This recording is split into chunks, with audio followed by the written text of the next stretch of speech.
My name is Rosalie Bennett. I am 35 years old, and until the night my sister threw me out, I honestly believed grief would be the one thing powerful enough to make my family gentler. I was wrong. Less than 2 weeks after we buried our parents, I was standing in the marble foyer of the Manhattan penthouse I had called home for years, still exhausted from funeral arrangements, thank you calls, and the kind of silence that follows a loss too big to process. My sister looked at me like I was something left behind after a party. Then she tossed a rusty ring of keys into my hands and said that was my share. Her husband leaned against the doorway, checked his watch, and told me I had 5 minutes to pack and get out of his house. Not our family home. Not the place where I had spent 6 years helping my parents through medications, doctor visits, insurance forms, and long nights when one bad test result could turn the whole week upside down. In his mind, it was already his house, and I was already in the way. I remember staring down at those keys and seeing flakes of rust against my palm. They belonged to an abandoned factory in Red Hook, Brooklyn, a dead property my family had joked about for years like it was some embarrassing relic they could not unload. My sister actually smiled when she told me Mom and Dad must have known it suited me better than the penthouse. I did not argue. I did not cry in front of them. I picked up my suitcase, put on my coat, and walked out into the freezing dark at 2 in the morning with nowhere to go except a building everyone else had already decided was worthless. By sunrise, I was standing in front of that factory, staring at broken windows, cracked brick, and a chain-link gate hanging half open in the wind. It should have felt like the end of my life. Instead, it felt like the beginning of a question, because the second I stepped inside, I saw something that did not belong in a place that abandoned. And when I found the one sealed room hidden inside that factory, I realized my sister had made the biggest mistake of her life. Before I tell you what was waiting behind that locked door, tell me where you are watching from. And if anyone has ever mistaken your silence for weakness, stay with me, because what happened next changed everything. I did not sleep that night. I stayed in the back seat of a rideshare for almost an hour before the driver finally pulled up in front of the factory and glanced at me through the mirror like he wanted to ask if I was sure. I was not, but I nodded anyway. The building stood in the gray-blue darkness like a memory everyone else had agreed to forget. The brick exterior was scarred by time, the loading dock sagged on one side, and half the windows looked like they had not seen light in 20 years. When the driver pulled away, the silence hit me all at once.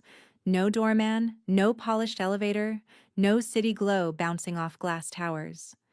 Just cold wind off the water and a ring of rusted keys digging into my palm. I stood there for a long moment thinking about how quickly people can reduce your entire life to one humiliating scene. 6 years of taking care of my parents, and somehow I had still been the easiest person to push out the door. Mina got the penthouse. I got the joke. Or at least, that was what she thought. I unlocked the side entrance after trying 3 different keys, and the steel door dragged open with a groan that echoed through the whole building. The air inside smelled like dust, oil, and something older than both.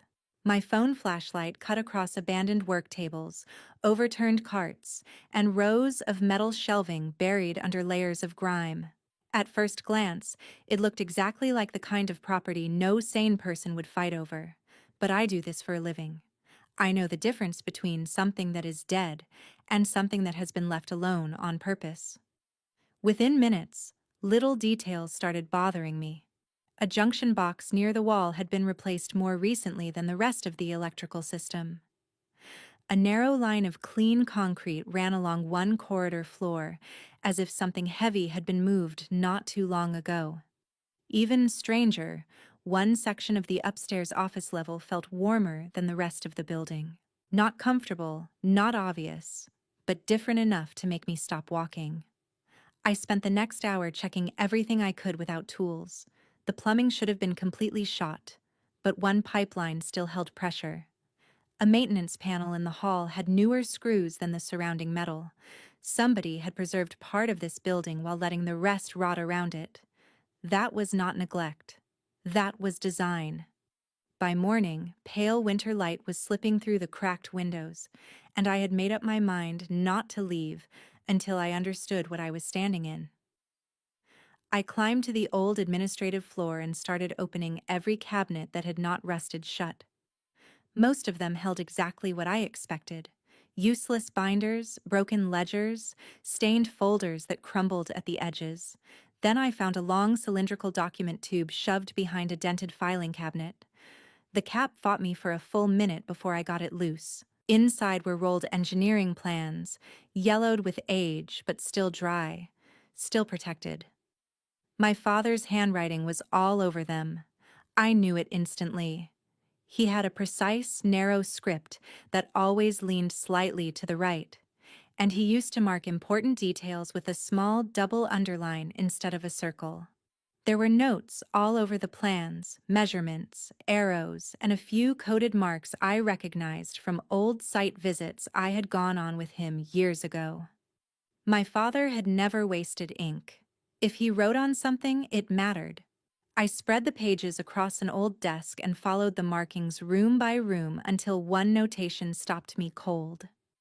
It pointed to the back wall of the upstairs records room, a place that looked too small on paper compared to the dimensions of the exterior structure. I checked the measurements twice, then a third time. The numbers did not match. There was hidden square footage somewhere behind that wall. I pushed aside a row of collapsed storage boxes and found a steel filing cabinet bolted awkwardly near the far corner. It looked out of place, like someone had positioned it there for concealment rather than storage. The floor underneath had a faint metal groove worn into the concrete. My pulse started climbing. I braced myself and shoved. The cabinet resisted at first, then rolled just enough to expose a narrow seam in the wall.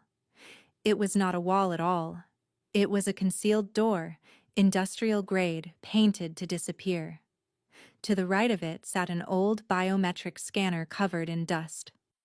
I actually laughed under my breath because it felt impossible, ridiculous even. Then I stopped laughing when I remembered a day from years earlier, back when my father had brought me to this building for what he called a boring inspection. He had walked me through a side office, told me to put my hand on a glass panel, and said he liked having backup plans. I had forgotten about it until that exact second. My fingers hovered over the scanner for a moment before I pressed my thumb down. Nothing happened. Then a soft green light blinked on. Somewhere inside the wall, I heard a lock release. Every hair on my arms stood up. I pulled the hidden door open slowly, and a current of cool, clean air met my face. The room beyond looked like it belonged in another building entirely. It was spotless, climate-controlled, quiet. A polished desk sat beneath recessed lighting powered by a system that was obviously still running. Metal cabinets lined one wall. On the desk sat a sealed envelope with my name written in my father's hand and a black USB drive placed carefully on top of it, like he had known the exact moment I would finally walk into that room. My chest tightened so hard it hurt. Outside that door was a ruined factory my sister had thrown at me like an insult. Inside it was something preserved, protected, and meant specifically for me. I picked up the letter, broke the seal, and read the first line. Rosalie, if you are reading this, it means the people who only value appearances have shown you exactly who they are. I sat down because my legs suddenly did not feel steady anymore. Then I looked at the USB drive, at the locked cabinets, at the room my father had hidden behind a fake wall in a building everyone else called worthless, and I knew one thing for certain. Whatever Mina thought she had dumped on me in the middle of the night, she had not understood it at all. My hands were still cold when I plugged the USB drive into the old laptop sitting on the desk, but the second the files opened, I forgot about the freezing night, the factory, and even the penthouse for a moment. There were dozens of folders, all labeled with the kind of clean, deliberate naming system my father used for anything important: corporate formation documents, tax records, property maps, lease abstracts, trust instructions, scanned letters. The deeper I went, the clearer it became that this room had never been about storing old memories. It was an archive, a control center, a place built to protect information someone else would have tried to bury. At the center of all of it was a company I had never heard mentioned once in my life: Bennett Land and Title Holdings. I opened the corporate file first and saw my parents' names, not personally, but through layers of entities and trust structures designed to keep the ownership quiet. The factory in Red Hook was listed as the registered business address, but it was not the crown jewel. It was camouflage. The real asset was buried several folders deeper, hidden behind land surveys and title chains that would have looked boring to anyone without the patience to read them. I read them 3 times before I fully understood what I was looking at. The company owned the land rights beneath one of the most valuable residential parcels in Lower Manhattan. Not the penthouse unit itself, not the luxury tower's branding or amenities, the land underneath it. The entire glittering building Mina now called home had been built on a long-term ground lease my parents had quietly controlled for years. I sat back in the chair and stared at the screen, because suddenly every smug look Mina had given me after the funeral felt different in my memory. She thought she had won because she had the view, the marble, the elevator with private access, the address people showed off at dinner parties. But she had never asked the one question that matters most in real estate: who actually owns the ground? I opened the lease file with a knot in my stomach and started reading line by line: 99 years, cleanly structured, updated through amendments over the decades. Then I found the date that made my pulse start to hammer. The lease had only 25 days left before expiration. 25. I checked again because it felt too sharp, too perfect, like something out of a movie. But the date was real. The renewal terms were strict. If the leaseholder failed to negotiate and execute a new agreement in time, control shifted back to the landholding side in a way that would trigger chaos for anyone who had borrowed against the building's value without fully protecting the underlying land position. I went very still. Then I opened another folder and found exactly what I had hoped not to find and expected at the same time. Grant had leveraged the Mercer address and related building interests as part of a massive financing package tied to his hospitality expansion. It was all there in the public filing references my father had saved, along with notes in the margin. Debt exposure tied to perceived stability of leasehold asset. Renewal risk underestimated. Vanity buyers never read schedules. I actually let out one short laugh when I read that last line, because it sounded so brutally like him.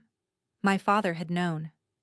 Maybe not every detail of what Mina and Grant would do after he died, but he had known their type. He knew they valued what looked expensive more than what gave it value in the first place. That was why the penthouse had gone to Mina. It was bait and a test all at once. She would grab the obvious prize without ever asking what held it up. I kept reading until my eyes started burning. There were notes from both my parents. My mother's comments were softer, more emotional. She wrote that true security never announces itself, and that some people confuse access with ownership because they have never had to build anything real. My father's notes were colder and more practical. He had outlined scenarios: market downturn, forced refinance, distressed sale, default risk if lease negotiation failed. It was not revenge on the page. It was foresight. They had not hidden this from me because they doubted me. They had hidden it because they knew I would understand it when the time came. And that time had arrived at 2 in the morning when my sister put rusted keys in my hand and thought she was throwing me away. My phone lit up on the desk and nearly made me jump. Mina. Of course. I let it ring twice before answering. Her voice was warm in that artificial way people sound when they want something and have already decided you are too emotional to notice. She said she had been thinking all morning and that maybe last night had been handled badly. She said the factory was a burden and that, as my sister, she did not want to see me trapped by repairs, taxes, and legal problems. Then she offered me $40,000 for it. 40,000. She said it like she was rescuing me, like she was giving me a chance to escape with dignity before reality hit. I looked around the sealed room, at the files, the maps, the lease schedule, and the company records that tied my future to the land beneath her perfect life. Then I closed my eyes and pictured her standing in the penthouse foyer, smiling when she told me to leave. That smile had changed something in me, not into cruelty, into clarity. I told her I needed a little time to think. She rushed to say the offer was generous and would not stay on the table forever. That was when I knew she was nervous. Truly nervous. People who feel secure do not chase signatures before breakfast. I said I would meet her and Grant the next day. Somewhere public. Somewhere convenient. She agreed too quickly. The second the call ended, I opened a blank notepad on the desk and wrote down the first sentence of the plan that was beginning to form in my head. If they were desperate enough to buy back what they had called worthless, then they already knew just enough to be afraid and not enough to protect themselves. And that was exactly where I wanted them. I met Mina and Grant the next afternoon at a cafe in Brooklyn Heights, the kind of place with exposed brick walls, expensive espresso, and just enough polished simplicity to make people feel important without trying too hard. Mina had chosen it, which made sense. She liked places that looked curated, places where every surface said taste, money, control. When I walked in, she was already there in a cream coat that probably cost more than my first car, sitting perfectly upright with a cashier's check placed on the table like she expected me to thank her for it. Grant was beside her, scrolling through his phone with the restless energy of a man trying to act relaxed while his entire nervous system betrayed him. I noticed that before either of them even spoke, and it gave me more satisfaction than I was ready to admit. Mina smiled the second she saw me, but it was not the smile of a sister. It was the smile of someone stepping into a negotiation she believed had already been won. She gestured for me to sit down and asked if I had gotten any sleep, as if concern had suddenly become natural for her overnight. I sat across from them, set my bag down by my chair, and said I was listening. Mina slid the check closer to me and told me $40,000 was more than fair for a property in that condition. She said it gently, almost kindly, like she was explaining something to a child. The factory, according to her, was a liability. Years of deferred maintenance, possible environmental issues, no clear future use, no serious buyer. She said I should be grateful someone in the family was willing to take it off my hands before it swallowed me financially. Grant finally looked up from his phone and added that the market for distressed industrial junk was terrible right now anyway.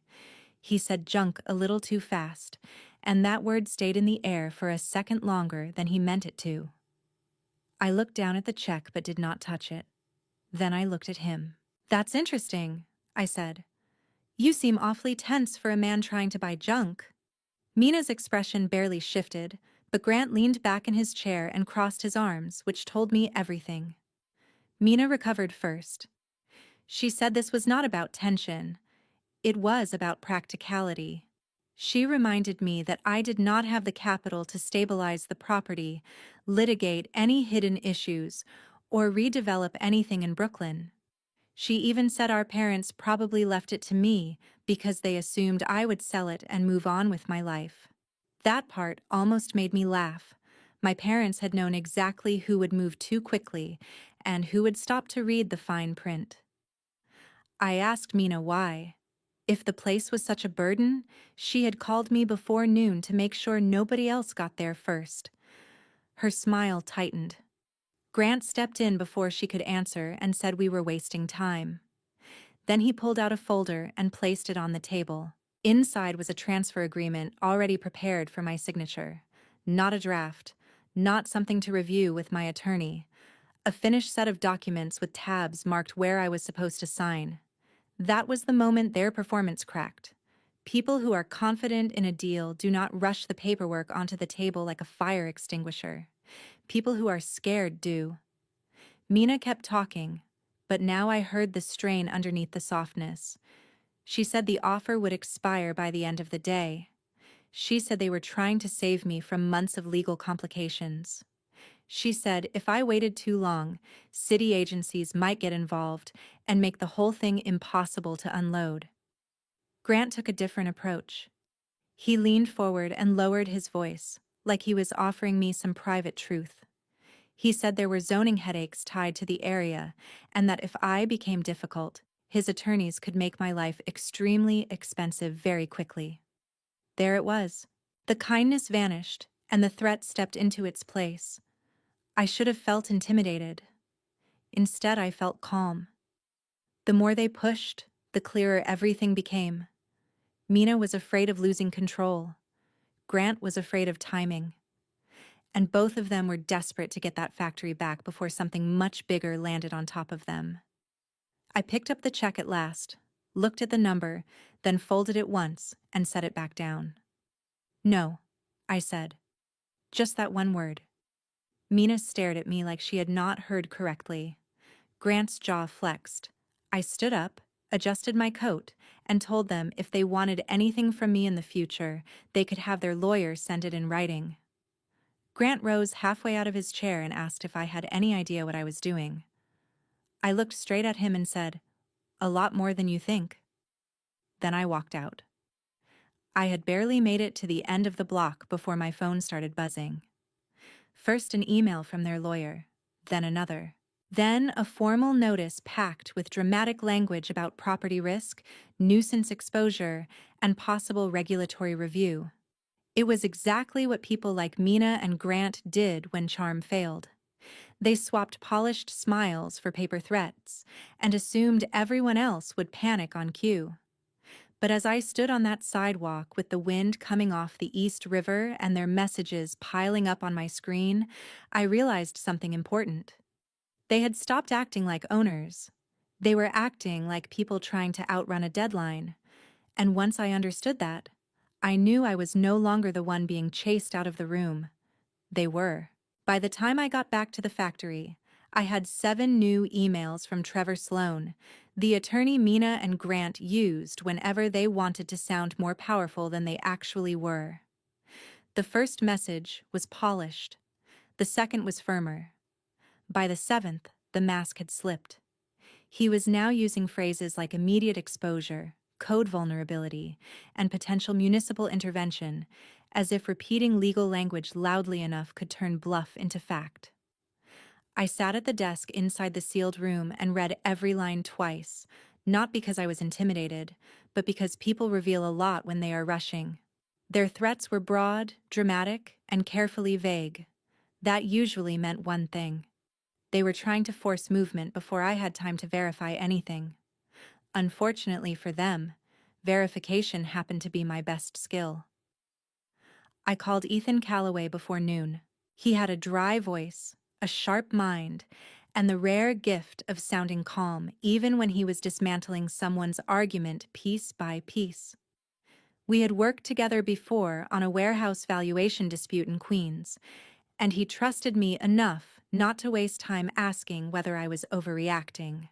I forwarded him every message, every attachment, and every transfer document Mina had shoved across the table.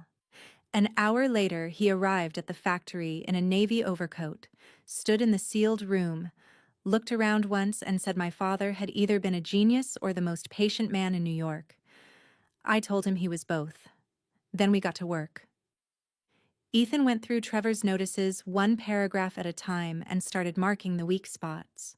Their claims about zoning pressure were exaggerated. Their suggestion that the factory was about to become a regulatory disaster had no immediate basis. Their language about priority rights was misleading at best. They were not writing like people with a clean path. They were writing like people trying to manufacture panic. Once we finished with their emails, we moved to the files my father had left behind. Ethan reviewed the corporate records, the trust instructions, the land maps, and the ground lease schedule while I pulled public financing documents tied to Grant's restaurant expansion. The more we lined everything up, the uglier the picture became for them. Grant had built his newest round of financing on the assumption that the residential property tied to his name remained stable, prestigious, and fully supportable through the life of the deal. But stability in real estate means more than polished stone and a famous address. It means the paper underneath the glamour holds. And in his case, it didn't. The closer we got to the lease expiration date, the more obvious it became that he needed the land issue contained before anyone with money started asking questions. If the lender took a harder look, they could freeze everything. If a partner got nervous, one withdrawal could trigger others. If Mina's role in pushing misleading paperwork became visible, her entire image as a luxury broker with flawless instincts could crack right down the middle. For the first time since my parents died, I stopped feeling like the person cornered by grief and started feeling like the only adult in a room full of liars. Late that afternoon, my phone lit up with a text from Mina. Not an email through Trevor, not a formal notice. A personal message. She said she hated how ugly things had become. She said she missed me. She said none of this was what Mom and Dad would have wanted. Then came the line that told me everything.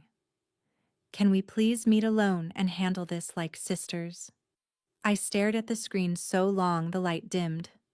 Mina had not acted like a sister when she watched me drag a suitcase through a penthouse foyer at 2 in the morning. She had not acted like a sister when she tossed me a dead factory as if it were an insult shaped like inheritance. But now that her polished life had a crack running under it, suddenly, family mattered. That would have been funny if it were not so predictable. I showed Ethan the message.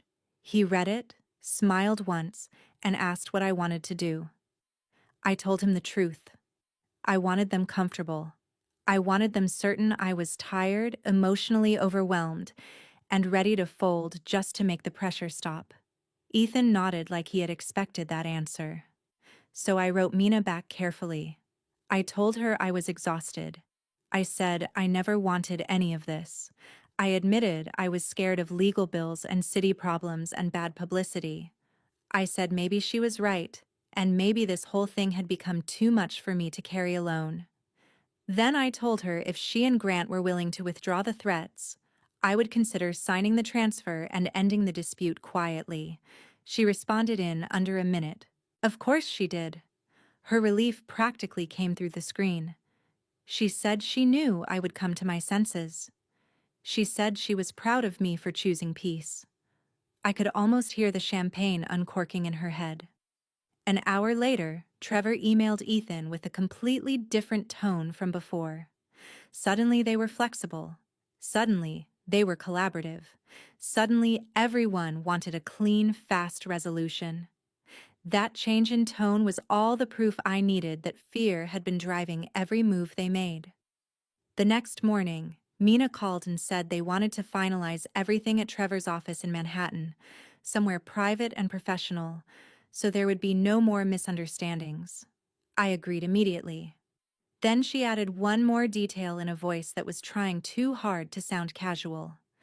A few business people might be stopping by that afternoon, but it would be quick. Nothing formal. I thanked her and said that was fine. The second the call ended, I looked at Ethan, and he just laughed under his breath. They were doing exactly what I hoped they would do. They were not just trying to get my signature. They were trying to stage a victory. They wanted witnesses. They wanted proof that the problem had been handled. They wanted to reassure the people whose money and confidence were already starting to tremble. In other words, they were walking straight toward the one kind of collapse people like Mina and Grant never recover from. Not private embarrassment, public loss of control. I turned back to the desk, opened a clean legal pad, and began writing down the order of what needed to happen next. Let them think I was coming in to surrender. Let them bring the people they wanted to impress. Let them smile for one more hour. Because once the truth entered that room, it was not just the factory they were going to lose. It was the story they had been telling everyone about who really held the power. The next afternoon, I walked into Trevor Sloane's office and immediately understood this was never meant to be a simple signing. Mina and Grant had turned it into a show. The conference room was too polished, too staged, too full of the kind of people who only appear when money is nervous. Mina was dressed in soft ivory, calm and graceful, already playing the role of the generous sister cleaning up an unfortunate family misunderstanding. Grant was trying just a little too hard to look relaxed, which only made him seem more strained. On the table in front of my chair was a neat stack of transfer papers and a silver pen, like all they needed from me was one signature to make their problem disappear. Mina smiled and told everyone she was glad we had chosen peace. Grant thanked me for being reasonable. Trevor started talking about closure and mutual benefit. I sat down, opened the agreement, and slowly turned the pages like I was actually considering it. That was all it took. Mina leaned back. Grant exhaled. The man from the financing side stopped looking worried. They really believed they had won. Then the door opened and Ethan walked in carrying a leather folder. Everything changed. Trevor looked annoyed. Mina stiffened. Grant's face tightened immediately. Ethan greeted the room, set the folder on the table, and began laying out the facts. Bennett Land and Title Holdings controlled the land beneath the tower tied to Mina and Grant's address. The ground lease was almost out. The underlying structure supporting Grant's financing was far weaker than he had been presenting. What they had treated like a minor family dispute was actually a serious land and disclosure problem. The room went silent. The man from the financing side asked for copies. Mina tried to dismiss it as technical confusion, but Ethan calmly said that technical details were exactly what mattered.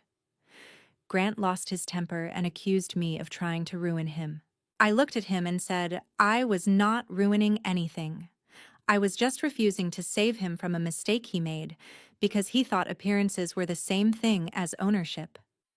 Then I pushed the unsigned transfer papers back across the table. Mina went pale. Grant looked stunned.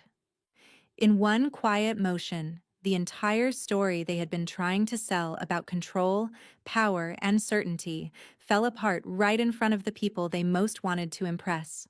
What happened after that meeting was not dramatic in the way movies like to pretend justice works. Nobody was dragged out in handcuffs that afternoon. Nobody made a speech in the rain. It was quieter than that, and somehow far more satisfying. The people who had smiled through that conference room started making phone calls the second I left. The man from the financing side did not need long to understand the risk. Within days, Grant's expansion deal was frozen. Then came the reviews, the delays, the requests for updated disclosures, the kind of scrutiny that men like him spend their whole lives trying to stay ahead of. One partner pulled back, then another. A project that had looked unstoppable on paper suddenly started collapsing under the weight of questions nobody could afford to ignore anymore. It turned out Grant was excellent at selling confidence, but confidence is not collateral. The moment people realized the structure under his plans was weaker than he had claimed, the money stopped moving. Mina's fall came differently, but it came just as fast. She had built her reputation on certainty. She was the woman who always knew the right address, the right buyer, the right room to stand in. But once attorneys and lenders started comparing dates, filings, and communications, that polished image began to crack. The pressure campaign against me, the misleading descriptions, the way she had tried to force a transfer while pretending everything underneath her own life was stable, all of it started to look less like confidence and more like deception dressed in cashmere. Her brokerage put distance between itself and her almost immediately. Clients stopped calling. People who once loved being seen beside her suddenly had other plans. For the first time in her life, charm did not open the door before the consequences arrived. As for the penthouse, they could not hold on to it for long. The new terms were simple, legal, and far beyond what they could manage once the rest of their finances started bleeding out. I did not throw them out the way they had thrown me out. I did not need to. Reality did that part for me. Within a month, Mina and Grant were gone. No marble foyer audience, no smug countdown. Just movers, silence, and the end of a version of themselves they had worked very hard to sell to the world. I moved into the penthouse later, not because I needed revenge to feel complete, but because for the first time in a long time, I was done apologizing for taking up space in my own life. Still, the place that mattered most to me was never that apartment. It was the factory. The building they had tossed at me like an insult became the clearest proof of everything they had failed to understand. I kept the brick exterior, restored the upper offices, replaced the wiring, and turned the old industrial floor into a training and startup space for young people in Brooklyn who needed somewhere to begin. Not everyone inherits a safe start. Not everyone gets handed a polished address and a room full of people ready to believe in them. I wanted that building to become a place where skill mattered more than status, where discipline mattered more than image, where people could build something real even if nobody had ever expected much from them. In the end, that was the lesson my parents left me, and it took losing them to finally understand it. Real value is usually quiet. It does not always look impressive at first glance. It does not beg for attention, and it does not need to be photographed to be powerful. The things that truly hold a life together are often the exact things shallow people overlook because they are too busy chasing what sparkles. Mina and Grant thought ownership meant possession. They thought power meant access. They thought if something looked expensive, it had to be the prize. But they never stopped to ask what it was standing on. I did. That is why they lost. And it is why I survived.